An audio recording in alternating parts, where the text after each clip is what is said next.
तो है guys, this is Yogesh और एक बार फिर से आप सभी का मेरे यूट्यूब चैनल पर हार्दिक स्वागत है।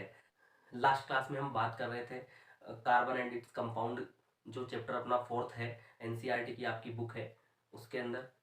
और वो हमने जो है स्टार्ट कर दिया था, उसकी एक इंट्रोडक्शन वीडियो उसकी हमने बात कर ली थी। और उसी के साथ जो है आगे हम स्टार्ट करने वाले हैं नेक्स्ट क्लास, यानी आज की जो क्लास है उसके अंदर हम बात करेंगे अपना जो नेक्स्ट टॉपिक है कार्बन, उसके एलोट्रॉप्स के बारे में, उस पर भी हम बात करेंगे। उससे पहले हम जान लेते हैं कि लास्ट क्लास में हमने क्या क्या चीज़ें पढ़ी और उसको एक बार फिर से रिवीजन उसका कर लेते हैं। तो सबसे पहले मैं बात करूंगा आपसे कि लास्ट जो क्लास है अपनी, उसमें हमने बात की थी कार्बन के बारे में। कार्बन जो है उसके बारे में मैंने आपको बताया था कि वो नॉन लिविंग लिविंग दोनों थिंग्स में पाया जाता है। ठीक है, लिविंग थिंग्स की अगर बात करें तो वो प्लांट्स में एज अ स्टार्च पाया जाता है, यानी जो स्टार्च होता है, पौधे जो अपना भोजन यानी फूड बनाते हैं वो स्टार्च के रूप में बनाते हैं। और स्टार्च जो है वो ग्लूकोज के पॉलीमर यानी बहुलक से बनता है। ठीक है, और जो ग्लूकोज है उसके अंदर कार्बन प्रेजेंट होता है। उसके अलावा जो सेल्यूलोज की अगर हम बात करें, ठीक है, और प्लांट से हमको फूड यानी लकड़ियाँ प्राप्त होती है, तो उसके अंदर जो है कार्बन का उपस्थिति देखने को मिलती है। वहीं हम बात करें लिविंग्स की, सॉरी, वहीं हम बात करें नॉन लिविंग थिंग्स की, तो जो है चूना पत्थर यानी कैल्शियम कार्बोनेट जो है उसके अंदर कार्बन की उपस्थिति होती है, यानी कि एवरीवेयर। ठीक है, अर्थ क्रस्ट से लेकर यानी कि पृथ्वी जो है उसके ऊपर जितनी भी बड़ी चीज़ें हैं वहाँ से लेकर बिल्कुल माइक्रो पार्टिकल की अगर हम बात करें, जो कि कार्बन के खुद एटम्स होते हैं, वो तक जो है कार्बन उनके अंदर उपस्थित होता है। तो ये हमने बात कर ली थी। जो है आवर्त सारणी अगर आपने पढ़ी है, पीरियोडिक टेबल अगर आपने पढ़ी है, तो जो एलिमेंट्स होते हैं उसके अंदर तत्व हिंदी में उनको बोला जाता है। तो आवर्त सारणी के अंदर उसका जो ग्रुप है, यानी कि जो आवर्त सारणी अगर आपने पढ़ी है, नहीं पढ़ी है तो आई थिंक आपने 9th में वो पढ़ी होगी, लेकिन अगर नहीं पढ़ी तो कमेंट में बताइए। अगर आपको समझ नहीं आई आवर्त सारणी तो उस पर अलग से एक वीडियो बना दिया जाएगा। एटम्स और मॉलिक्यूल्स यानी परमाणु और अणुओं के बारे में आप बखूबी जानते होंगे। तो जो है कार्बन का एटम है उसकी भी हमने कल बात की थी लास्ट वीडियो में। तो अगर आपने किसी ने वो वीडियो नहीं देखा तो जाके देखिए, प्रीवियस वीडियो देखिए। प्लेलिस्ट का लिंक है डिस्क्रिप्शन में, आपको मिल जाएगा, वहाँ से आप प्रीवियस वीडियो देख सकते हैं। ठीक है, तो बिना किसी देरी के आगे बढ़ाते हुए जो चैप्टर को कंटिन्यू करते हुए आज हम बात करेंगे कार्बन जो है उसके करैक्टर्स की। ठीक है, क्योंकि कार्बन जो है उसके बारे में कल हमने काफ़ी सारी चीज़ें पढ़ी थी और कार्बन के बारे में बहुत कुछ हमने जाना था। तो कार्बन जो है इसकी हमने बात की थी कि ये टेट्रावेलेंट होता है। ठीक है, मैं इसके बारे में आपको बताऊंगा। ठीक है, टेट्रावेलेंट क्या होता है, ठीक, उसकी हम बात करेंगे। एक और चीज़ मैंने आपको बताई थी, इसके अंदर जो बॉन्डिंग होती है, ठीक है, दो प्रकार की बॉन्डिंग का लास्ट वीडियो में हमने पढ़ी थी, आयनिक बॉन्ड और कोवेलेंट बॉन्ड के बारे में हमने जाना था। ठीक है, तो जिसके अंदर बॉन्ड होते हैं, ठीक है, कोवेलेंट बॉन्ड होते हैं इनके अंदर। और कोवेलेंट बॉन्ड इनको बोलते हैं हिंदी में संयोजक बंध इनको बोला जाता है, संयोजक बंध इनको बोला जाता है। और ये जो है शेयरिंग ऑफ इलेक्ट्रॉन से बनते हैं, इस पर भी हमने बात की थी। शेयरिंग ऑफ इलेक्ट्रॉन्स किस प्रकार से होती है उस पर मैंने कल आपको बताया था। ठीक है, कि जो शेयरिंग ऑफ इलेक्ट्रॉन यानी कि जो इलेक्ट्रॉन्स हैं उनका आदान प्रदान करके किस प्रकार से जो है बॉन्डिंग होती है, इस पर हमने बात की थी। और टेट्रावेलेंट की अगर मैं बात करूँ तो मैंने आपको बताया था इसकी एटॉमिक नंबर जो है वो 6 होता है। और अगर इसका एटॉमिक नंबर 6 है तो इसके पास इलेक्ट्रॉन और प्रोटॉन दोनों +6 और -6 की संख्या में होते हैं। तो इसका जो KLMN जो मैंने एटम बताया था एटॉमिक स्ट्रक्चर, उसके अंदर KLMN 4 जो सेल हमने बताई थी। ठीक है, तो कोई भी कार्बन जो एटम है उसके पास के सेल के अंदर 2 इलेक्ट्रॉन होते हैं और एल सेल के अंदर बचे हुए 4। ठीक है, जबकि यहाँ पे जो है 4 की जो और कमी होती है और उसी कमी को पूरा करने के लिए एक और कार्बन एटम से अटैच होकर शेयरिंग ऑफ इलेक्ट्रॉन्स के through double bond, sorry, 4 bond बनाकर और जो है 2 कार्बन एटम C2 की फॉर्म में, यानी कि ये क्या बन जाता है, एक मॉलिक्यूल बन जाता है। अब जो है बीच के जो 4 बॉन्ड बनते हैं, ठीक है, ठीक है, ये जो 4 बंध हैं, ठीक है, हिंदी में इनको बोलेंगे 4 जो बंध बने बीच में वो टेट्रावेलेंट कहलाते हैं। यानी 4 बंधीय जो मॉलिक्यूल है कार्बन का जो अणु है वह होता है। ठीक है, तो आपको ध्यान रखना है कि कोई भी जो कार्बन एटम है वो जब किसी भी परमाणु से जुड़ेगा, ठीक है, तो एक बॉन्ड बनाएगा और एक जो कार्बन एटम है उसके पास 4 बॉन्ड बनेंगे। ठीक, ये आपको ध्यान रखना है, मैं यही बता रहा था। तो ये टेट्रावेलेंट जिसकी नेचर है कार्बन की, उसकी हमने बात कर ली। ठीक, तो ये आपको समझ आया होगा।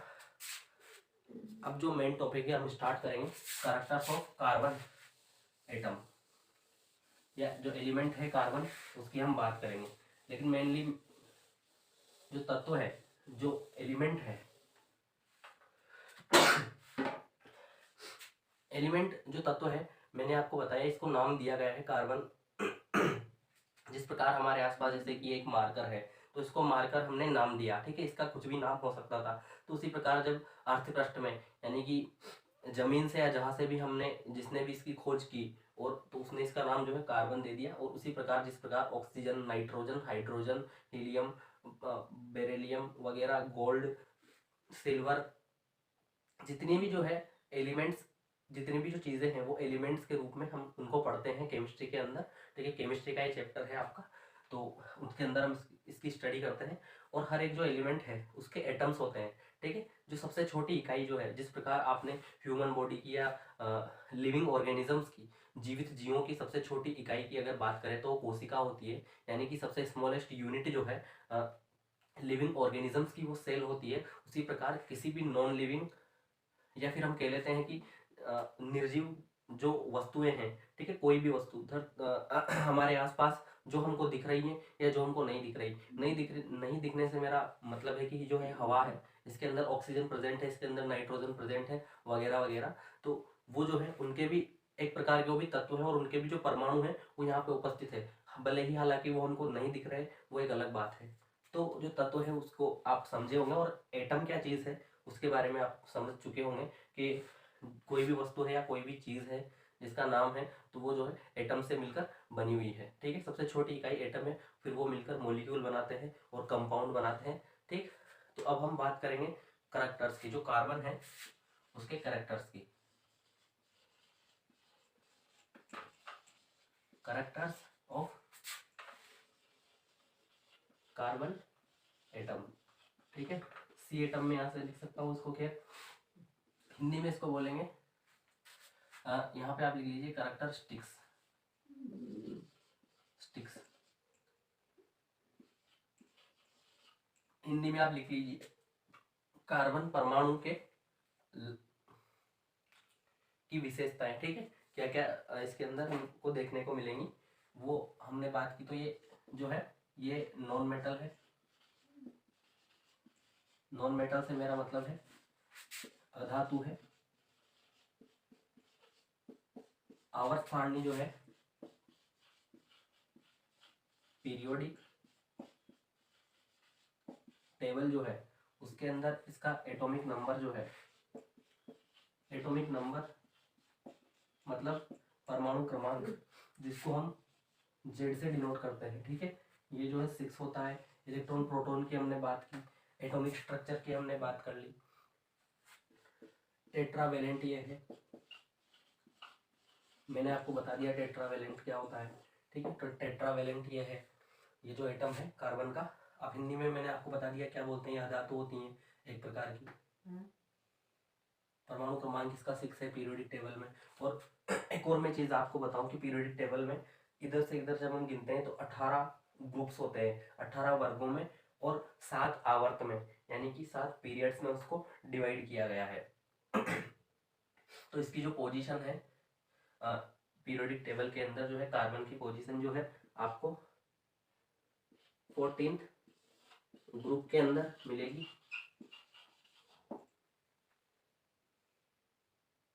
और दूसरे यानी सेकंड पीरियड यानी आवर्त के अंदर ये उपस्थित होता है। ठीक है, आवर्त सारणी अगर आपने देखी है तो कुछ इस प्रकार की होती है।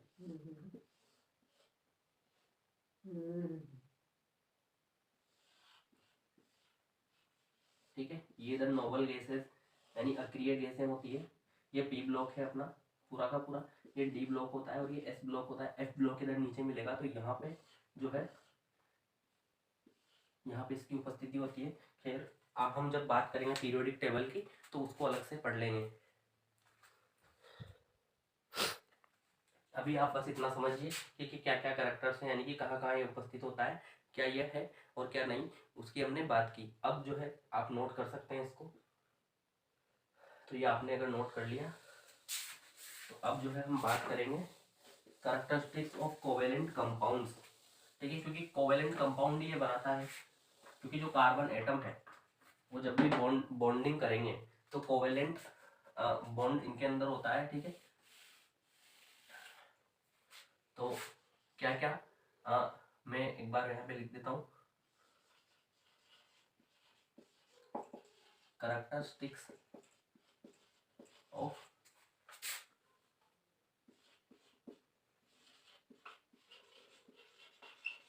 Covalent compounds. ठीक है, हिंदी में अगर मैं इनकी नाम बोले तो ये होते हैं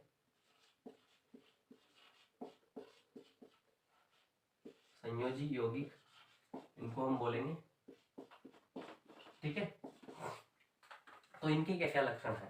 इनके लक्षण है क्या होगा, आपको पता है, मैंने जैसा आपसे बात की थी कि कोई भी जो परमाणु है वो जब कंपाउंड यानी या फिर मॉलिक्यूल बनाते हैं तो दो प्रकार की बॉन्डिंग वो कर सकते हैं। ठीक है, एक तो क्या, आयोनिक यानी आयनिक बंधु बना सकते हैं। अब आयोनिक जो बंध है वो पॉजिटिव और नेगेटिव यानी एनायन और कैटायन के बीच में बनता है। ये हमने पढ़ा, लास्ट वीडियो में भी हमने इसके बारे में बात की। तो वो जो है नेगेटिव और पॉजिटिव जो चार्जेस हैं तो उनके बीच जो बॉन्ड बनेगा या बंध बनेगा वो मजबूत बनेगा। ठीक है, क्योंकि वो एक दूसरे को अट्रैक्ट करेंगे।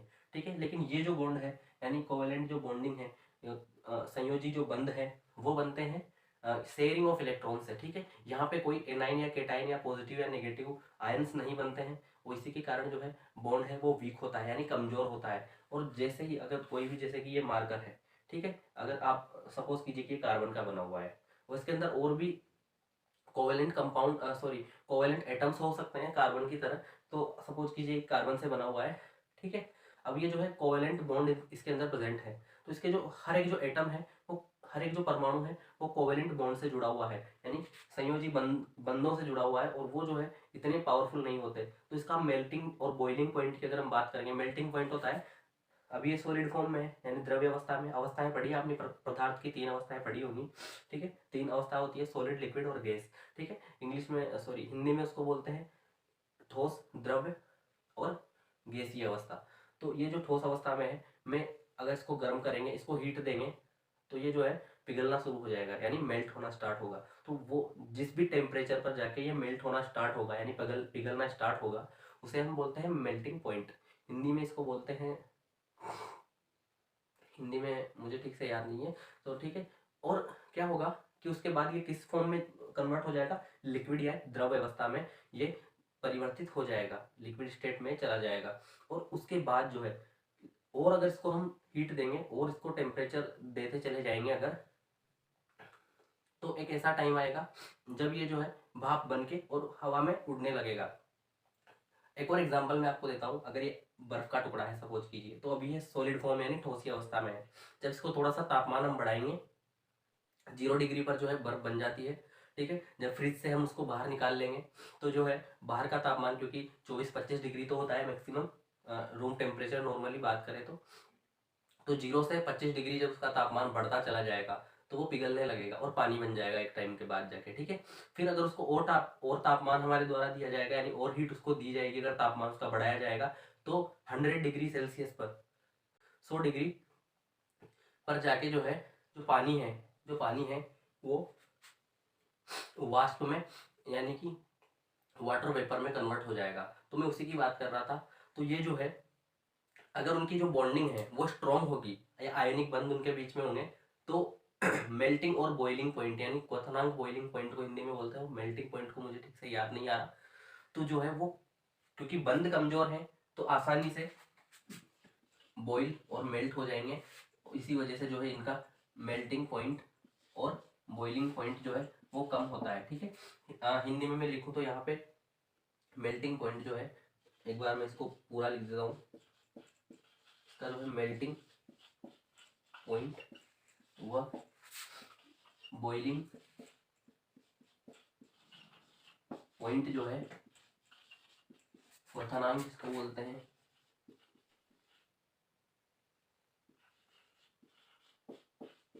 क्वथनांक जो है ये कम होते हैं, ठीक है। मेल्टिंग और बॉइलिंग पॉइंट इनके कम होते हैं क्योंकि जो है इनके बीच जो है कोवेलेंट बॉन्ड्स उपस्थित होते हैं।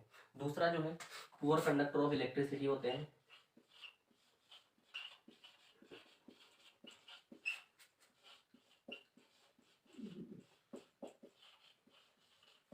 अब इसका भी एक रीजन है क्यों ये पुअर कंडक्टर ऑफ इलेक्ट्रिसिटी होते हैं, उसकी भी हम बात करेंगे।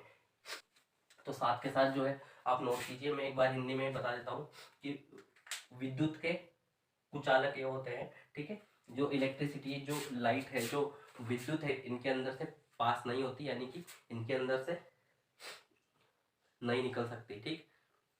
तो ये दोनों चीजें हैं नोट करने के लिए। अब मैं अगर आपको बताऊं कि क्यों ये जो है विद्युत के कुचालक होते हैं, इसकी अगर हम बात करें तो क्या होता है, क्योंकि यहाँ पे जो है केटाइन और एनाइंस उपस्थित नहीं होते, यानी आयंस उपस्थित नहीं होते, तो इलेक्ट्रॉन जो है उसका ट्रांसफर नहीं होता।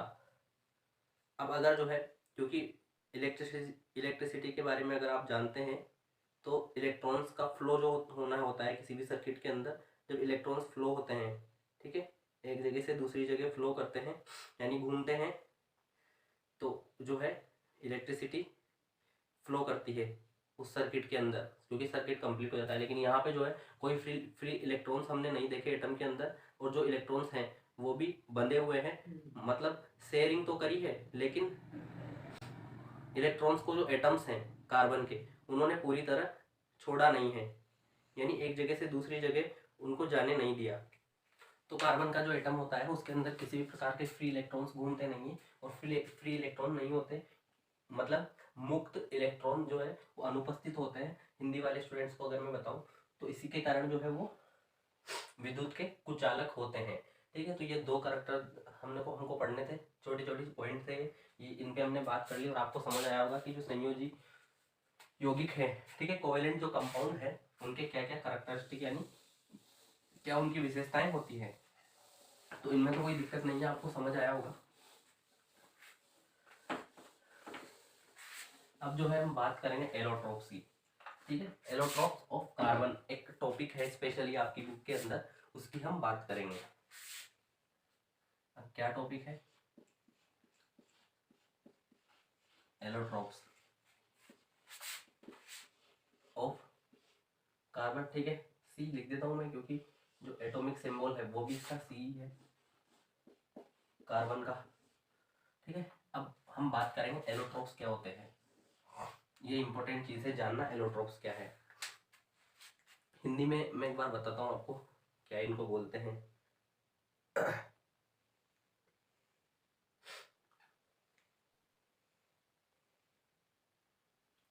हाँ, तो इसे बोलते हैं कार्बन के अपरूपक, ठीक है। एक टॉपिक आप डाल लीजिए हिंदी वाले जो स्टूडेंट हैं, कार्बन के अपरूपक, ठीक है। इसी की हम बात करेंगे, छोटा सा टॉपिक है, बहुत कुछ है नहीं इसके अंदर, तो पहले मैं आपको ये समझा देता हूँ, फिर हम लिखने की कार्यवाही बाद में करेंगे। तो मैं अगर आपसे बात करूँ एलोट्रोप्स ऑफ कार्बन के बारे में, तो जो कार्बन है वो अपनी जो नेचर है यानी अपनी जो प्रकृति है उसके अंदर फिजिकल प्रॉपर्टीज को लेकर यानी भौतिक संरचना को लेकर अलग अलग रूप से अलग अलग स्वरूप में हमको देखने को मिलता है। यानी कि जिस प्रकार अलग अलग यौगिक में वो हमको देखने को मिलता है, उसी प्रकार जो है कार्बन, यानी कि वे यौगिक जो सिर्फ कार्बन से मिलकर बने हुए हैं, उसके अंदर और कोई भी जो एटम या कोई भी एलिमेंट है, किसी भी एलिमेंट, किसी भी तत्व का कोई भी परमाणु या एटम उपस्थित नहीं है सिवाय कार्बन के, वो जो है एरोट्रोप्स कहलाते हैं। अब मैं एक एग्जांपल देता हूँ आपको समझाने के लिए, ठीक है।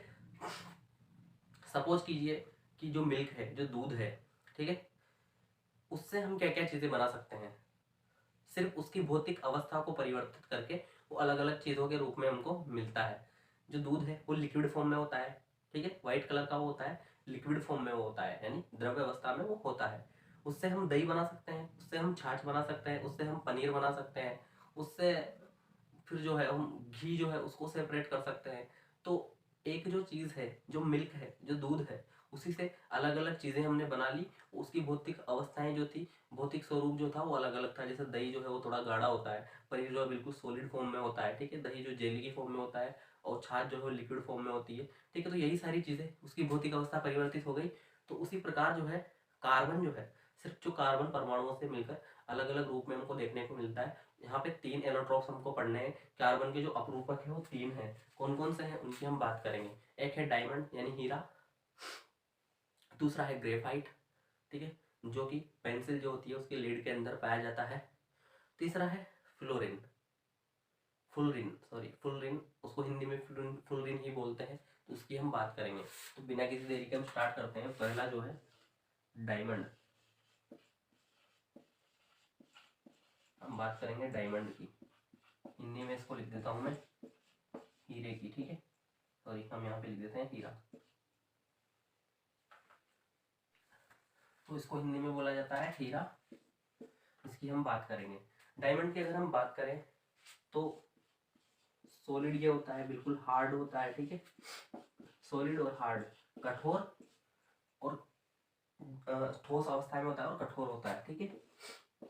चमकदार। अब एक बात आप मेरे को बताइए, क्या हुआ कि कार्बन से ही बना है। कार्बन एक नॉन मेटेलिक अधातु है। अगर आपने धातु और अधातु वाला जो चैप्टर है वो पढ़ा है तो उसमें हमने बात की थी कि जो अधातु है वो चमकदार नहीं होते हैं, जबकि जो मेटल्स यानी धातु है यानी धातुएं जो है वो चमकीली होती हैं। लेकिन यहाँ पे क्या हुआ, जो डायमंड है उसकी स्ट्रक्चर, जो कार्बन है वो कुछ इस प्रकार से जमे हुए हैं, उनकी जो संरचना बनी डायमंड या हीरा वो चमकदार होता है, ठीक है। वो क्यों होता है वो जो टॉपिक है वो फिजिक्स का टॉपिक है। रिफ्रैक्टिव इंडेक्स के बारे में आप जानेंगे जब बड़ी क्लासेस में, तो आपको समझ आएगा और अच्छी तरीके से। या फिर अगर आपके चैप्टर है लाइट वाला, ठीक है, तो उस पर हम बात करेंगे, तब उसके बारे में जानेंगे। अभी आप जान लीजिए कि चमकदार ये होता है, कठोर होता है, हार्ड होता है। इसके अलावा अगर हम बात करें इसके बारे में, तो अगर आपने डायमंड देखा है, मूवीज वगैरह में देखा होगा, टीवी में देखा होगा, तो किस प्रकार का होता है, किस प्रकार से चमकता है, उसकी स्ट्रक्चर भी आपने देखी होगी, ठीक है।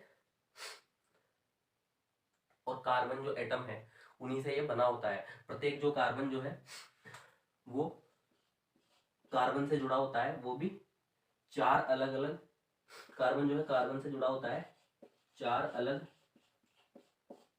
अलग परमाणुओं से, ठीक है, परमाणुओं से।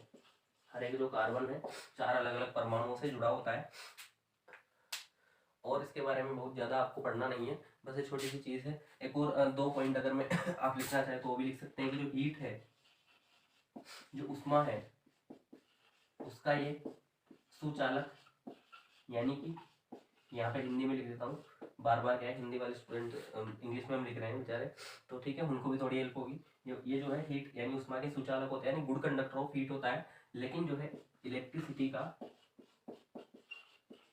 यानी विद्युत का बेड कंडक्टर यानी पुअर कंडक्टर, मतलब कुचालक होता है। यानी इलेक्ट्रिसिटी का जो है ये कुचालक होता है,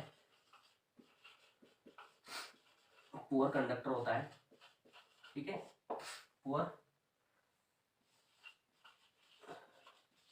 कंडक्टर। तो आप लिख सकते हैं diamond is the good conductor of heat but poor conductor of electricity. Hindi में आप लिखना चाहें तो हीरा जो है उष्मा का सुचालक होता है और विद्युत का कुचालक होता है, ठीक है। तो ये छोटी सी चीज थी, आप नोट कीजिए। पहला जो है कार्बन का पहला एलोट्रोप यानी अपरूपक हमने पढ़ लिया, डायमंड जिसको हम बोलते हैं। अब जो है हम बात करेंगे ग्रेफाइट की, ठीक है। इसकी स्ट्रक्चर में थोड़ी सी आपको बता दूं कि जैसे ये एक कार्बन का एटम है, ठीक है, ये जुड़ा होगा यहाँ एक कार्बन के एटम से। अब जो है ये कुछ इस प्रकार, यहाँ पे एक कार्बन एटम होगा, यहाँ हो गया, यहाँ हो गया, इधर भी ये जो स्ट्रक्चर है और ऊपर देखने को मिलेगी हमको। इसको कुछ इस प्रकार बनाते हैं हम, ठीक है। यहाँ भी जो है कार्बन है, तो ये जो है 4 बॉन्ड इसने बना दिए, इसने भी 4 बॉन्ड बना दिए। ये जो है ये भी 4 बंध बनाएगा, ये जो है ये भी 4 बंध बनाएगा। तो जैसा आप देख पा रहे होंगे कि जो सभी के सभी जो कार्बन एटम है इन्होंने 4 बॉन्ड बना दिए हैं यहाँ पे। और ये जो स्ट्रक्चर है कुछ इस प्रकार बढ़ती चली जाएगी, ठीक है। तो ये मैंने जस्ट आपको समझाने के लिए बताया है किस प्रकार ये जो है डायमंड बनता है, यानी हीरा जो है बनता है, उसकी स्ट्रक्चर क्या होती है। तो ये एक बार नोट कीजिए। ना किसी तरीके हम बात कर लेते हैं ग्रेफाइट की। अपना टॉपिक चल रहा है कार्बन के अपरूपक, ठीक है। अब हम बात करेंगे ग्रेफाइट। तो सेकंड जो अपरूपक यानी एलोट्रोप है दूसरा, वो है ग्रेफाइट। हिंदी में भी इसको ग्रेफाइट ही बोलते हैं, तो कंफ्यूज होने की ज़रूरत नहीं है, ठीक है। ये किसके अंदर पाया जाता है? पेंसिल के अंदर जो है इसका उपयोग होता है। इसकी अगर हम बात करें, इसकी स्ट्रक्चर भी हम देखेंगे, आप डायरेक्ट लिख लीजिए। पुअर कंडक्टर होता है हीट का, ये उल्टा है, डायमंड से बिल्कुल उल्टा आपको ये देखने को मिलेगा। और गुड कंडक्टर होता है, गुड कंडक्टर होता है किसका? इलेक्ट्रिसिटी यानी विद्युत का, ठीक है। गुड कंडक्टर होता है किसका? इलेक्ट्रिसिटी मतलब विद्युत का। तो ये उल्टा हो गया, जो डायमंड हमने पढ़ा था वो पुअर कंडक्टर था इलेक्ट्रिसिटी का, और गुड कंडक्टर था हीट का, ये उसका बिल्कुल उल्टा है, ठीक है। दूसरी अगर हम बात करें इसकी स्ट्रक्चर की, तो वो जो है हेक्सागोनल, हेक्सागोनल ऐसे लेयर्स बनी होती हैं, और लेयर्स जो है एक दूसरे के साथ इंटरेक्ट करती है, ठीक है। एक के ऊपर एक लेयर बनी होती है, हेक्सागोनल स्ट्रक्चर्स को हम बोलते हैं, क्या बोलते हैं? Hexagonal layers.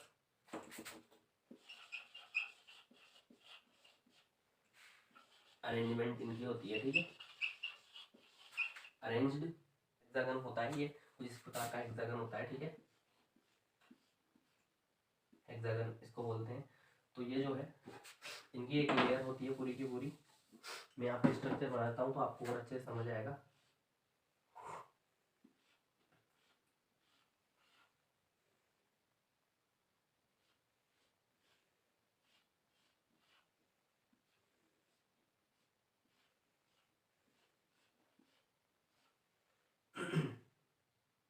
तो इस प्रकार जो है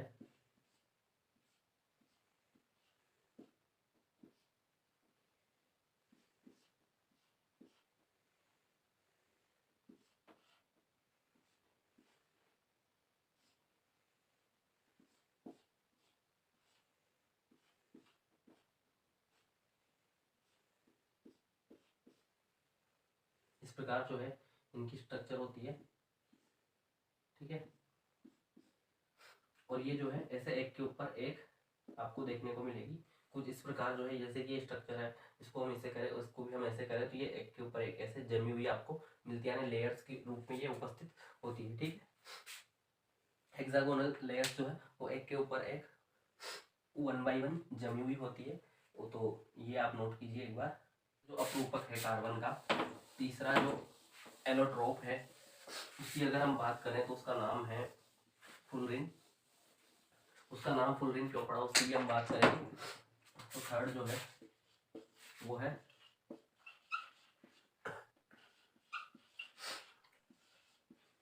फुलरेंस, ठीक है। इसकी जो स्ट्रक्चर है फुटबॉल की जैसी होती है।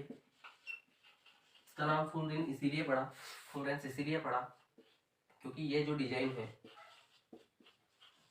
ठीक है, ये जो डिजाइन है ये यूएस, यूनाइटेड स्टेट जो है, यूनाइटेड स्टेट संयुक्त राष्ट्र जो अमेरिका है, वहाँ पे एक, वहाँ पे जो है यूएस का एक आर्किटेक्ट है, आर्किटेक्चर, उसकी अगर हम बात करें तो वो उसका नाम है बकस्मिथ, बकस्मिथ फुलरिन। और इसी के नाम पर जो है फुलरेंस जो है स्ट्रक्चर वो इसी ने दी थी, उसी के नाम पर जो है स्ट्रक्चर का नाम फुलरिन पड़ा, और फुटबॉल जैसी वो स्ट्रक्चर होती है। तो एक बार इंक डाल देता हूँ।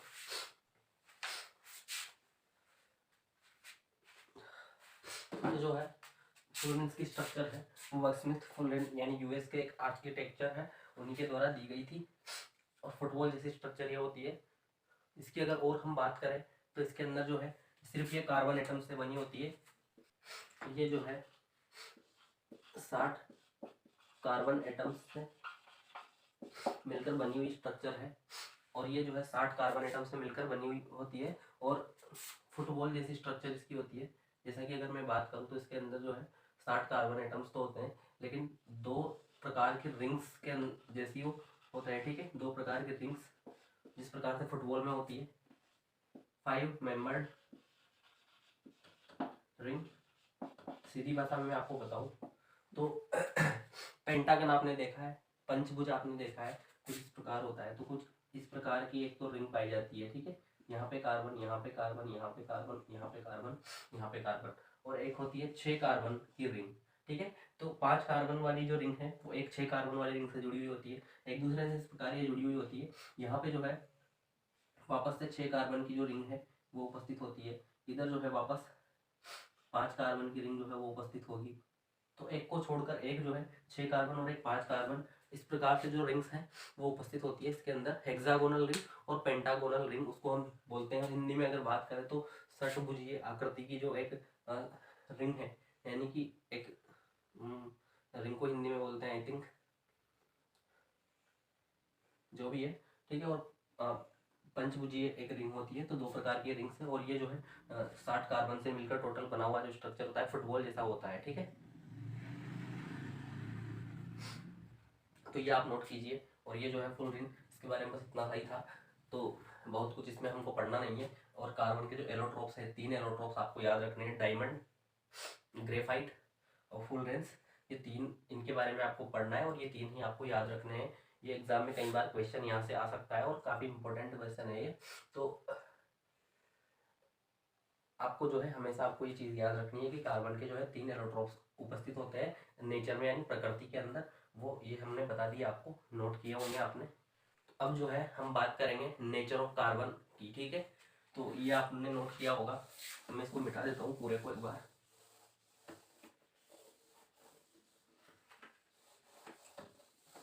वर्सेटाइल नेचर एक टॉपिक है आपको, वर्सेटाइल नेचर ऑफ कार्बन, उसके बारे में हम बात करेंगे।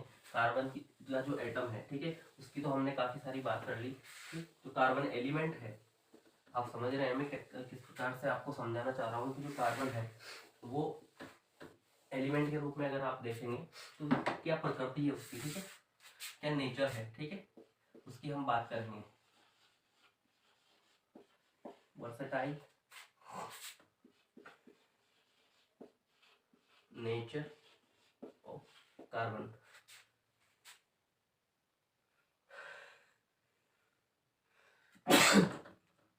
ठीक है। हिंदी में अगर इसकी बात करें तो इसको बोलेंगे हम कार्बन की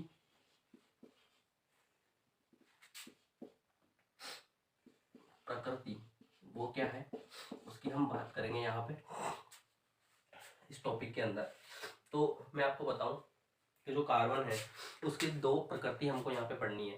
एक तो केटेनेशन की प्रकृति इसके अंदर पाई जाती है, ठीक है, केटेनेशन जो है उसकी प्रकृति इसके अंदर पाई जाती है। दूसरा जो है ये टेट्रावेलेंट होता है। उसके मैं आपको बताना चाह रहा था कि टेट्रावेलेंट ये होता है, लेकिन जो बॉन्डिंग है वो किस प्रकार single bond, double bond, triple bond, ये जो बॉन्डिंग है इसके अंदर पाई जाती है उसकी हम बात करेंगे। किस प्रकार जो है बॉन्डिंग इसके अंदर होती है, ठीक है। बंध इसके अंदर बनते हैं, एक एकल बंध, द्विबंध और त्रिबंधीय जो संरचना होती है किस प्रकार से होती है उसकी हम बात करेंगे। तो पहले हम बात करेंगे केटेनेशन की जो नेचर है इसकी। केटेनेशन क्या होता है? श्रृंखलन, इसको हिंदी में शायद बोलते हैं श्रृंखलन, ठीक है। इसकी हम बात कर लेते हैं। इसकी अगर हम बात मैं आपको बताऊं केटेनेशन क्या होता है कि जो कार्बन एटम्स हैं इनके अंदर एक प्रॉपर्टी पाई जाती है, ठीक है। ये क्या करते हैं कि कार्बन कार्बन के जो एटम्स हैं वो मिलकर एक चेन बना लेते हैं, कभी कभी वो ब्रांचेस भी बना सकते हैं, और ऐसी स्ट्रक्चर बना लेते हैं, ऐसे कंपाउंड बना लेते हैं। ये इन्हीं अपनी एक चेन बनाकर कुछ नए कंपाउंड्स बना सकते हैं, ठीक है। और जो है वो जो कंपाउंड बनते हैं उनकी फिजिकल जो है प्रॉपर्टीज है वो बिल्कुल अलग हो जाती है। तो वही हम यहाँ पे बात कर रहे हैं कि जो है हम इसको कुछ इस प्रकार से लिखेंगे। जो कार्बन है उसकी टेंडेंसी होती है, tendency of carbon atoms to form chain और ब्रांचिंग स्ट्रक्चर, ठीक है। यानी चेन जैसी स्ट्रक्चर या ब्रांचिंग जैसी स्ट्रक्चर ये बना लेते हैं, ऐसी इनमें टेंडेंसी पाई जाती है। और इसी टेंडेंसी के कारण जो है ये जो प्रॉपर्टी है इसके अंदर कार्बन के अंदर उसको हम केटेनेशन या श्रृंखलन बोलते हैं, ठीक है। तो ये जो है कंप्लीट होती है यहाँ पे formation of carbon atoms chain, carbon atoms chain chain या फिर चेन ऑफ कार्बन एटम्स, ठीक है। तो ये जो प्रॉपर्टी इसके अंदर पाई जाती है इसकी हम बात कर रहे थे, इसको नोट कीजिए आप। हिंदी वाले स्टूडेंट जो है वो श्रृंखला की परिभाषा कुछ इस प्रकार लिखेंगे कि जो कार्बन है, कार्बन के जो परमाणु हैं उनके अंदर एक प्रॉपर्टी, एक गुण पाया जाता है कि वे बहुत सारे कार्बन एटम्स मिलकर, बहुत सारे कार्बन परमाणु मिलकर एक श्रृंखला का निर्माण कर लेते हैं और उसकी जो है प्रॉपर्टी या फिर नए उसी से जो है नए यौगिक बना लेते हैं। तो यही कैटेनेशन की जो प्रॉपर्टी है ये यहाँ पे खत्म होता है और इस चीज़ को आप नोट कीजिए एक बार। उसके बाद हम नेक्स्ट चलेंगे। तो ये नोट किया होगा। अब जो है नेक्स्ट हम बात करते हैं। अगर आप नोट नहीं कर पाते हैं तो फिर आप वीडियो पॉज करके भी इसे जो है नोट कर सकते हैं, पर आप नोट्स अपने सेल्फ प्रिपेयर कीजिएगा, उससे काफ़ी हेल्प आपको होगी।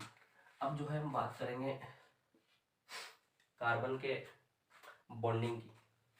तो कार्बन जो है इसके अंदर हमने पढ़ा कि 4 बंद एक जो परमाणु है वो 4 बॉन्ड बनाता है, ठीक है। टेट्राहेड्रल है, टेट्रावैलेंट ये है, कार्बन एटम जो है टेट्रावैलेंट है।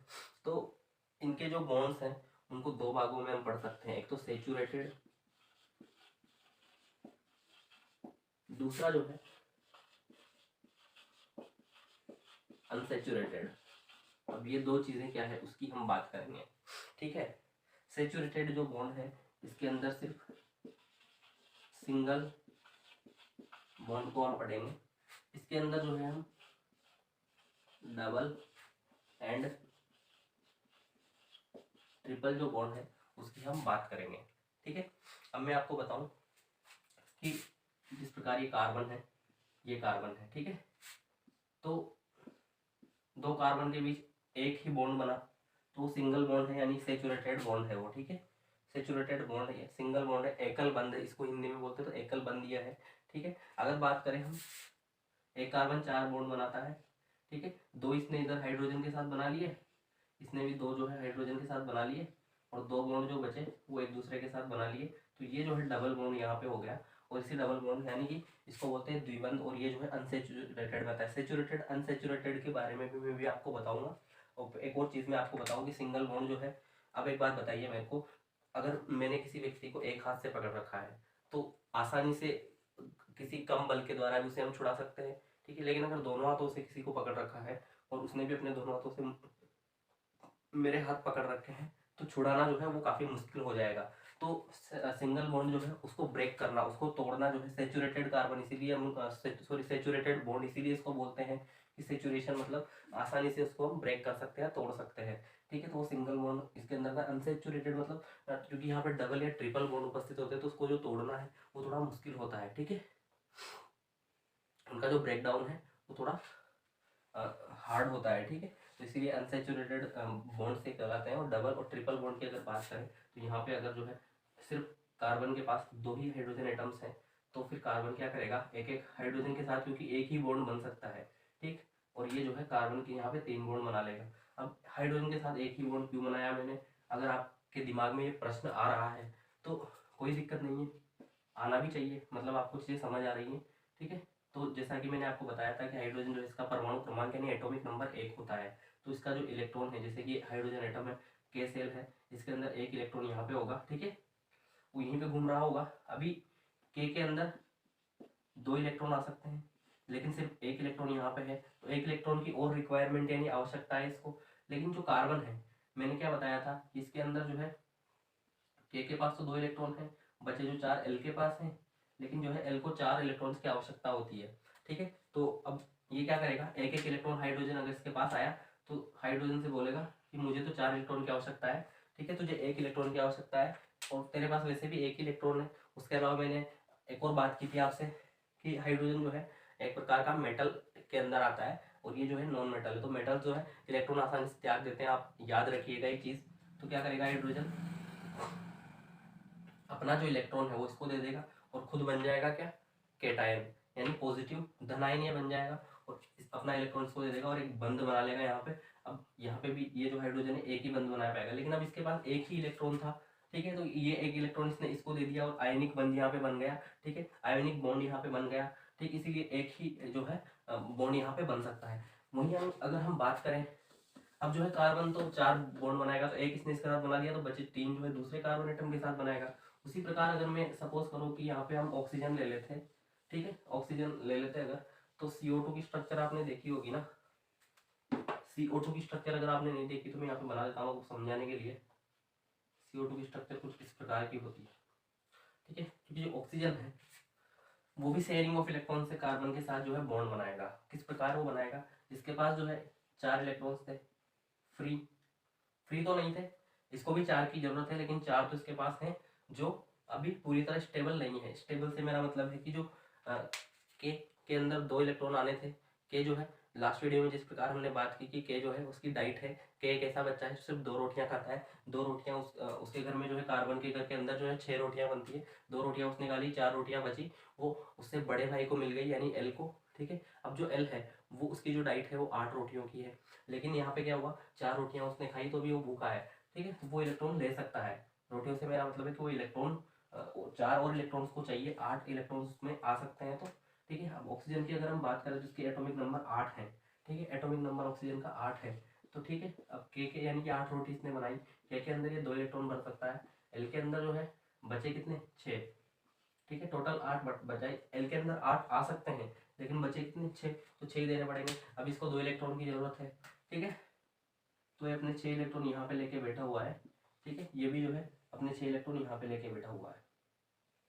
अब दोनों ऑक्सीजन आए इसके पास, कार्बन के पास, कि भाई तू तेरा 2 इलेक्ट्रॉन्स हमको दे दे और अब ठीक है हमारे साथ आयनिक बॉन्ड बना ले। लेकिन कार्बन बोला कि ठीक है, 1 इलेक्ट्रॉन की बात होती, 2 इलेक्ट्रॉन की बात होती तो मैं दे देता, लेकिन 2 इलेक्ट्रॉन में इसको दे दूंगा, 2 इलेक्ट्रॉन में उसको दे दूंगा। तो मैंने लास्ट वीडियो में आपको बताया था कि 4 इलेक्ट्रॉन निकालने के लिए किसी भी एटम में से बहुत ही ज़्यादा ऊर्जा की आवश्यकता होती है, बहुत ज़्यादा एनर्जी की रिक्वायरमेंट होती है, जो कि यहाँ पे कंप्लीट नहीं हो पाती। इसीलिए जो है चारों इलेक्ट्रॉन ये देगा नहीं, और इन तीनों के बीच में, ठीक है, एक समझौता होगा कि ठीक है हम शेयरिंग ऑफ इलेक्ट्रॉन्स कर लेते हैं। तो यहाँ पे जो शेयरिंग ऑफ इलेक्ट्रॉन्स होगी, ये 2 इलेक्ट्रॉन्स के बीच में जो है यहाँ पे बॉन्ड बन जाएंगे, और 2 इलेक्ट्रॉन्स जो है ये फ्री घूमते रहेंगे इनके कक्षकों में, और ये कुछ इस प्रकार की स्ट्रक्चर इसकी बनती है। तो ये जो है अनसेचुरेटेड बॉन्ड्स हैं, यानी डबल बॉन्ड यहाँ पे बने, तो कार्बन ऑक्सीजन के साथ जो है डबल बॉन्ड बनाएगा, ये हमने देखा। तो ये आपको समझ आया होगा मेरे ख्याल से। अगर इसमें कोई डाउट है तो आप कमेंट कीजिए, किसी भी प्रकार का आपको कोई चीज़ समझ नहीं आई तो भी आप कमेंट कीजिए। और ये जो है हम पढ़ चुके हैं यहाँ पे डबल और ट्रिपल बॉन्ड और सिंगल बॉन्ड के बारे में, बॉन्डिंग क्या होती है ये हमने पढ़ी, बॉन्डिंग किस प्रकार की होती है, 3 प्रकार यानी 2 प्रकार की होती है, ये हमने पढ़ा, ये आपने नोट किया होगा। मैं इसको मिटा देता हूँ, ठीक है। तो आज की क्लास जो है यहीं पे हम फिनिश करेंगे, और ये छोटी सी क्लास थी। अब ये जो है स्टार्टिंग के टॉपिक्स आपको बड़े लग रहे होंगे, बुक में आपके में इतनी ज़्यादा चीज़ें नहीं दे रखी, पर मैं ये सब इसलिए बता रहा हूँ कि अगर आपने सारी चीज़ें यहीं पे आपको समझ आ गई तो आगे के जो चैप्टर्स हैं वो बिल्कुल आपके तुरंत क्लियर होते चले जाएंगे। कोई दिक्कत आपको वहाँ से नहीं होने वाली। किसी भी प्रकार की कोई क्वेरी या कोई प्रॉब्लम आपको रहती है फिर भी, तो आप कमेंट में बताइए, मैं आप बोलोगे तो अलग से उस पर वीडियो ला दूंगा।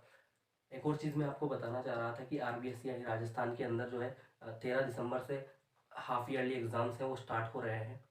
तो अगर ये जो भी स्टूडेंट 9th या 10th क्लास का ये वीडियो देख रहा है तो वो कमेंट करें कि हम क्या मॉडल पेपर स्टार्ट करवाएं आपके लिए, ठीक है। प्रीवियस ईयर क्वेश्चन पेपर्स को हम यहाँ पे सॉल्व करेंगे, पुराने जो क्वेश्चन पेपर है, तो 1 या 2 कमेंट भी अगर आपके आते हैं तो हम जो उसको स्टार्ट करेंगे 13 तारीख से पहले, जब भी आपका साइंस का एग्ज़ाम होगा। तो मैं सिलेबस देखकर और आपको बताऊंगा कि कौन कौन से क्वेश्चन यहाँ से आपको मिल सकते हैं, तो उसी की हम बात करेंगे। ये चैप्टर आपको समझ आ रहा होगा, ये टॉपिक्स बड़े आपको लग रहे हैं, आपकी बुक में इतने बड़े नहीं है, ठीक है। अगर आप बोर, मेरे ख्याल से आपको नहीं होना चाहिए, ठीक है। लेकिन मैं आपको बात करूँ कि अगर जो चीज़ें आपको यहाँ से समझ आ गई एक बार, तो फ्यूचर में कभी भी आप उनको नहीं भूल सकते। इसीलिए मैं इतना एक्सप्लेन करके आपको बता रहा हूँ कि छोटी छोटे माइनर पॉइंट्स भी हैं। फिर भी अगर आपके कोई क्वेश्चन होते हैं तो मैं आपसे फिर भी बोल रहा हूँ कि आप कमेंट करें, ठीक है, ताकि मुझे पता चले और हम और एक बेहतर कम्युनिकेशन अपने बीच बना पाए। तो मैं उम्मीद करता हूँ कि आप यहाँ से जो है बेहतर अपनी प्रिपरेशन कर पाएंगे और बेहतर एक जो है रिजल्ट अपना दे पाएंगे।